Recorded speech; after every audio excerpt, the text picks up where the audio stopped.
The grandfather's tale on a cozy autumn evening. As leaves rustled outside and a warm fire crackled in the hearth, Grandpa Samuel gathered his 3 grandchildren, Ella, Noah, and Maya, around the old oak table. Their eyes sparkled with curiosity, eager for one of Grandpa's famous stories. "Tell us a story, Grandpa," Ella exclaimed, her hands clasped in anticipation. "Ah, I have just the one," Grandpa Samuel replied, his voice rich with warmth. "Have you ever heard of Rosa Parks?" The children shook their heads. "Well," he began, leaning in, "Rosa Parks was an extraordinary woman who lived in a time when not everyone was treated equally. One day, tired from a long day's work, she boarded a bus to go home. The laws back then were unfair.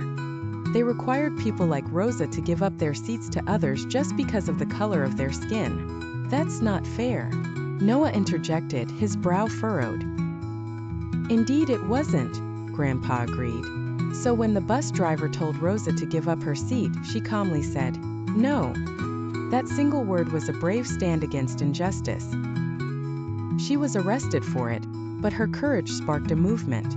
People all over the city began to protest, refusing to ride the buses until the laws were changed." Maya's eyes widened. What happened next? Because of her leadership and the unity of the people, the unfair laws were eventually overturned. Rosa's simple act of courage showed the world that one person can make a big difference. Ella thought for a moment. But wasn't she scared? Grandpa Samuel smiled gently. She was, but she knew standing up for what's right was more important than her fear. Leadership isn't always about grand speeches or big actions. Sometimes it's about having the courage to say no when something is wrong. He looked at each of them. Remember, true leadership comes from within. It's about integrity, courage, and standing up for others. Just like Rosa, you too can make a difference in the world by standing up for what's right, even when it's hard.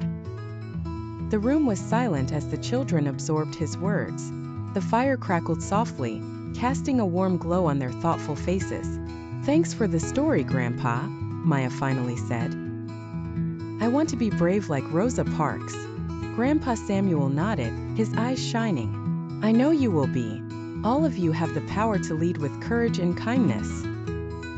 As the evening grew late, the grandchildren hugged their grandfather tightly, each inspired by the tale of Rosa Parks and the lesson of true leadership he had shared.